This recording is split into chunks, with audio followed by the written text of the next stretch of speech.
Hello and welcome to Pathways, where you are invited to join me for a visit with leaders in personal development and cultural evolution. This is your host, Paul O'Brien. For thousands of years, human beings around the world have used hallucinogenic plants and fungi to alter consciousness and connect with the divine. Although such practices faded with the rise and persecution by organized religion, the last century has seen a revival of entheogen-based spirituality in North America. Our guest today is Mike Marinacci, author of the new book, Psychedelic Cults and Outlaw Churches, LSD, Cannabis, and Spiritual Sacraments in Underground America. Mike is an independent expert on psychedelic spiritual groups and non-traditional American religious sects. He is the author of a book called California Jesus and Mysterious California, and is co-author of the best-selling Weird California. He lives in the San Francisco Bay Area. And being a show that's based in Portland, where our motto is Keep Portland Weird, this seems like a really good fit. So hello, Mike. Hello, Mike, and welcome to the Pathways Show. Hello, Paul. Thank you for having me on the show. Okay, well, this book is amazing. I mean, this is an encyclopedia of psychedelic cults, and there's so many of them. I never realized how many there were. But what was your intended purpose in compiling this book? Well, it's sort of a combination of my own personal experiences with entheogens over the years and how they brought about a very strong spiritual awareness in myself that I hadn't had before. I mean, I was raised basically secular humanist, and it wasn't until I started using some of these substances that I began to have experiences with what you might call God or the numinous or what have you, Right. and a general interest in how this experience has affected society over the last 50 or 60 years with the original psychedelic explosion of the 60s coming up through today, when we're having a massive, massive revival, particularly in and around Portland, Oregon. I mean, the state has essentially legalized psilocybin mushrooms. And also in the mid 80s, I got very interested in non-traditional religious and spiritual, all kinds. And when I was doing some research on them, I noticed that there were a whole bunch of these groups that made cannabis or LSD or psilocybin or peyote or whatnot their sacraments, their holy substances to ingest in community and have these experiences. And I went, man, I thought I was the only one. And got very interested in that and I've been doing a lot of research over the years, some participant observer work. And finally, a few years ago, I said, I just got this, I've written several books already. I've got this massive amount of information about these psychedelics using groups. I need to write a book about it. And thanks to a friend of mine who was an acquisitions editor, I was able to get a contract with Inner Traditions and brought out the book. And it's easily the best thing I've ever written. I mean, I've written 5 books, 6 if you count it a little differently.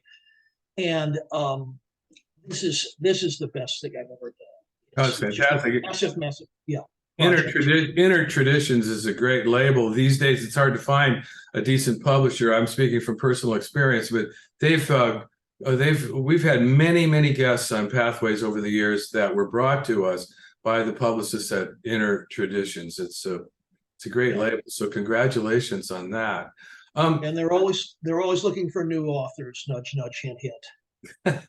So, you mentioned your personal experience, prompting your interest in the whole area. I'm just curious, which particular entheogens are you most experienced with? I would say cannabis. I do treat cannabis as an entheogen. Because of both its traditional use in the old world and now increasingly in the new. I would also say psilocybin. has been a very big for me. I see. I've done LSD, but I didn't really get too much out of the experience. And I think one of the reasons is because so much of what's out there that is passed off as lysergic acid is just impure or molecularly, if that's a word, suspect. I think the real explosion in the 60s of LSD usage and all these people having all these life-changing experiences from it was because initially it was being made by Sandoz Laboratories Right. under very controlled circumstances by absolute expert chemists. And then later on, the better chemists like Owsley Stanley or the people connected with the Brotherhood of Eternal Love, who I talk about in the book, Yeah. were able to maintain more quality control. I think these days I'm more I'm much more suspicious about is this really what it's being passed off as? Right. What kind of effects it's going to have with psilocybin or peyote or cannabis or San Pedro cactus. These are organic substances. You know pretty much what you're getting. Yeah. Right. Not that there aren't dangers associated with them as well. It's just it's a bit more predictable and reliable, and there's also a long, long history of human use of these substances Right. Right. to achieve these altered states of consciousness. What is the meaning of the term entheogen? It pretty much means something that brings out God within. And I really like the term because that's kind of was my experience and seems to be the experience of so many other people who have done these substances in this sort of mindful spiritual context, that the divine God, whatever you want to call it, is in all of us. And there's different ways to bring it out, everything from meditation to intense prayer to fasting to even something like even something like doing charity work for other people. I think brings it out, opens up the heart. But there is just something really powerful and really life changing about when it is done chemically. Not and that's what I've always been interested in. The other things have helped me, but have not really. I don't really have the association of this just gnosis that with other practices that I do with disciplined and careful entheogenic. You know, some people, there's this war. There was this war on drugs, and you write about it quite a bit in the book, and it's fascinating history. And I find the book to be excellent history. I loved it because I lived through so much of that, and I really recognized a lot of the things that you were writing about, particularly the major sects. We'll get to that in a second. But one of the things about this war on drugs, it just always drives me crazy. And even to this day, I meet people and talk to people who say, "Oh, I don't take drugs." Oh, well, what is a drug? And how do you classify a drug? Do you drink coffee? Do you ever have an alcohol? I mean, do you ever take aspirin? I mean, we have to. People are so blinded by this war on drugs and this big word drugs, and it really kind of like makes you think. We're with psychedelics, which are like in a category all to themselves. It's like this idea that people are abusing these substances for recreational, hedonistic reasons is pretty absurd. Because, like you were saying, how you really. It opened your mind or your psyche or your, tapped into, gave your soul access to a bigger dimension, a more of a spiritual dimension. I had the same experience. I took LSD probably 75 times. I was living in a commune where somebody was dealing this pure blotter acid when I was, in college. And oh my God, we were just taking it every day. And but I never really felt like I was, doing it for fun. I always felt like there was this like profound mystery that was being revealed or giving me glimpses of it. On the other hand, I'm not sure it really changed me that much for the better in terms of a lasting effect. It was really great to have these doors of perception opened up, but did it really? I don't know how to measure how much that alone changed me. What is your point of view on the long-term benefits of psychedelic experience? Well, the reason I wrote really about churches and sects and circles and cults that use them is because I think to really feel the effects on a long-term basis, both as an individual and in community, you have to have a container for it. You have to have something, a yoga, a discipline, and a group and a circle of people around you that are engaged in the same work and are pointing in the same direction. Now, in psychedelic cults and outlaw churches, there's quite a diversity of spiritual practices and mythologies and rites and um, things that go along with this. You can go everywhere from the Native American Church, which was really the original one. They were organized in 1918, largely as a legal protection under the First Amendment, and of course that's indigenous people, American Indians of various tribes, and their rights are very much concerned with symbology and with the particular history and culture of indigenous North Americans. Then you have somebody like Timothy Leary in the League for Spiritual Development, which kind of took in elements from different places, but really was saying we've got something new here and we have to come up with some new rights and some new practices and some new disciplines to come with it. And then you have others that orient themselves very much towards Buddhism or Hinduism because they see Eastern religion as being somewhat closer to this experience than the Western monotheist faith. And really, that's what it comes down to, and that's why I wrote a book about the organized groups that are doing this. Because, yeah, as you said, you can have these experiences, you can cleanse the doors of perception, as William Blake and Aldous Huxley put it, and that'll be great. But to really keep it going beyond just the trip, you have to have that community, and you have to have a community of people who are kind of on the same page as far as what they're doing in the yoga of their practice, be it Native American work or Eastern. There's a couple of Christian groups I go into in the book. There's neo-pagan groups. There's all sorts of belief systems and practice systems with it. But the thing they all have in common is we've got to be doing this communal. We've got to be doing this as a group. Otherwise, it just becomes, okay, yeah, I'm enlightened. That's it. As a group, then you keep the thing going. You bring it into your life and you bring it into the world as large. It's always been surprising to me as a meditator, and I used to teach Vipassana, Buddhist meditation practice for years. I taught that, and I really always had the experience of how much easier and deeper it was to meditate in a group.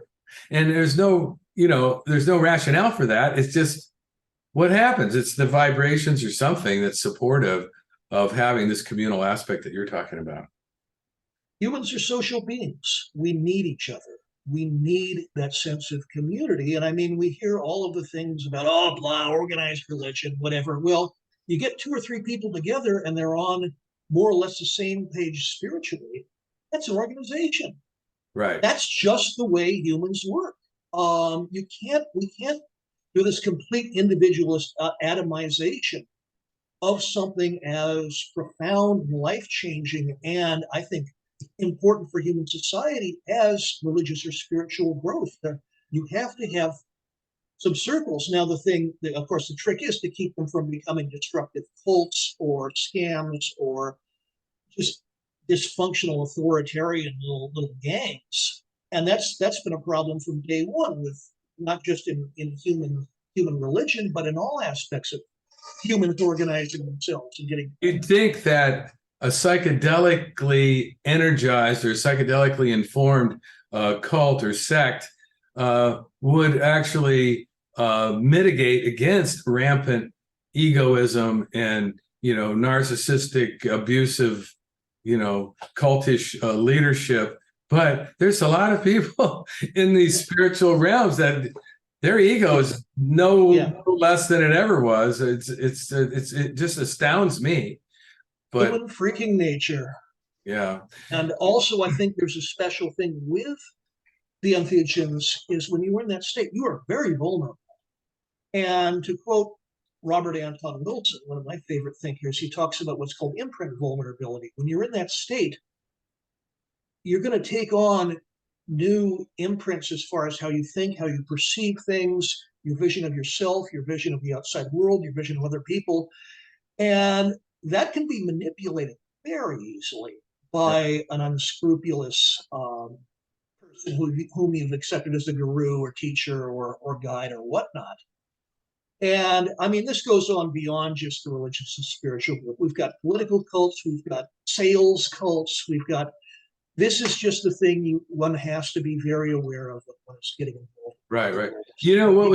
What's amazing to me, and what your book really illustrates so well, are the incredible sacrifices and suffering undertaken by modern psychedelic pioneers.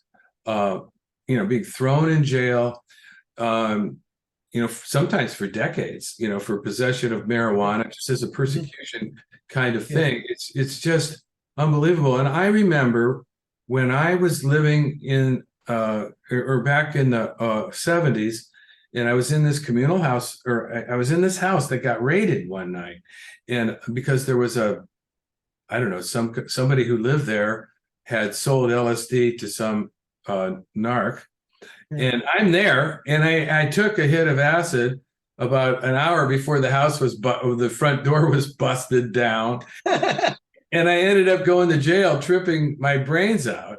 And this was pure acid. This was like really good stuff. And that's what you'd call a bad trip.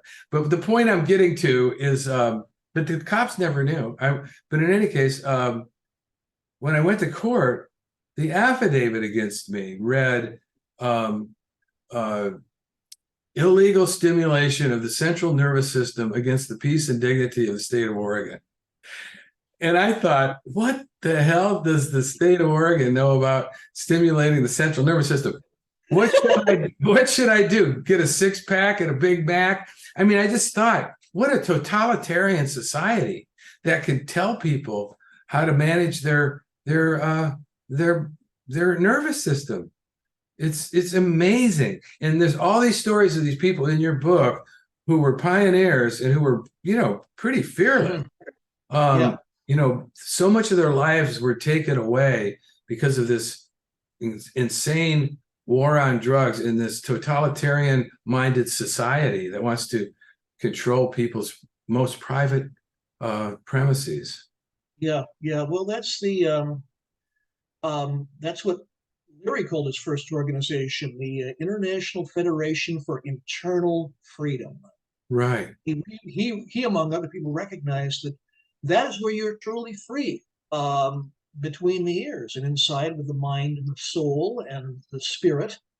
And yeah, trying to control that is the mark of a totalitarian government or just a very repressive society. Yeah. Of course, you have, this is internal. When you're starting to affect the external world, well, then that's a whole other issue.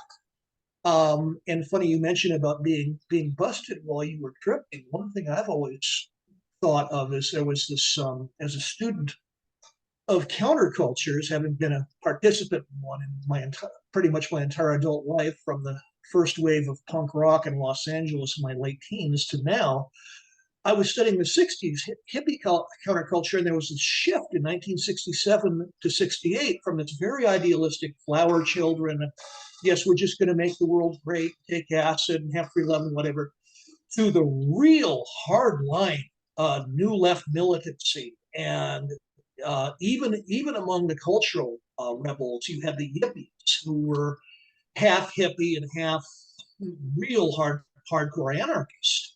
And right. I think a lot of that was caused because so many of these people were being busted or harassed when they were in that vulnerable imprint state. And so they got very paranoid and very scared and very angry. Yeah, that makes sense. And yeah. And I think that was a huge part of it. And this kept going through the 70s. And, for groups like the Weathermen and the FMLN and groups like this, it's just there was so much imprinting of repression, of being thrown in jail for nothing, of unfair trials. That and it's still, I think a lot of it is still with us. There's still kind of I think a lot of it came in with the 80s too, with the war on drugs. I noticed how quickly that morphed into the sort of revival of interest in psychedelics at that time in the 80s and 90s, morphed into rather hard edged because of the crackdown. Now you have some thoughts in the book on why psychedelic practices came to be suppressed in the modern world. Can you speak to that? Well, I think a lot of it is because there is a very direct and personal experience one has when one is using it. You do not have the mediation of a clergy. You do not have a holy book of rules, at least as the Abrahamic faiths have it to guide you. You don't have a set hierarchy within our organization generally. And I think a lot of it actually might even predate the modern world. I think a lot of this got going with,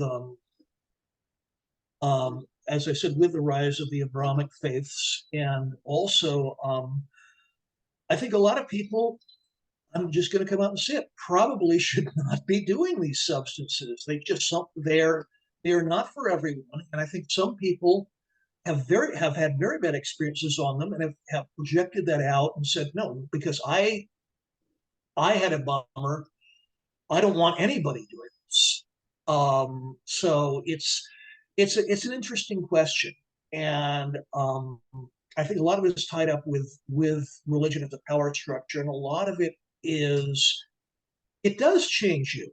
And I think there's an interest in most societies, if not all human societies. They don't want the people who are running things don't want you to change. They don't want you to see things differently. Right.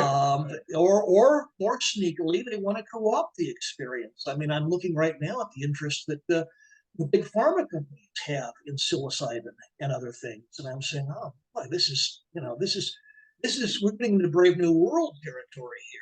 I don't know if I like this. Maybe we should all go underground again. Right. No, I can relate to that. You point out in the book how the church staged dozens of inquisitions across Mexico in the 17th century to stamp out psychedelic usage among converts to the Christian faith. Yes. Wow, I never knew that. That would have been peyotism, because they identified peyotism with the Aztecs, and they said, well, peyotism is going to lead all Indians to be like the Aztec, be this bunch of bloodthirsty, imperialistic, baby sacrificing maniacs. And of course, that was not true at all. I mean, there's a lot of many different Indian cultures in Mexico, and but I think there also was that feeling of this is competition, this is a threat to what we're doing. So right. let's stamp it out. I believe among the Mazatecs, psilocybin was forced underground for the same reasons, and it wasn't rediscovered for the outside world until the 1950s by R. Gordon and Valentina Wasson, and who met with Maria Sabina, and were the first, I think, non-Indian people to trip on mushrooms in many centuries. What is your forecast for the future of psychedelic religion? Well, barring some kind of real big backlash, which is possible, I think it's just going to become more mainstream, more acceptable. There's going to be more of these groups out there. There's going to be more of a diversity of ways that they approach the entheogenic experience. And I think, I was surprised the other night.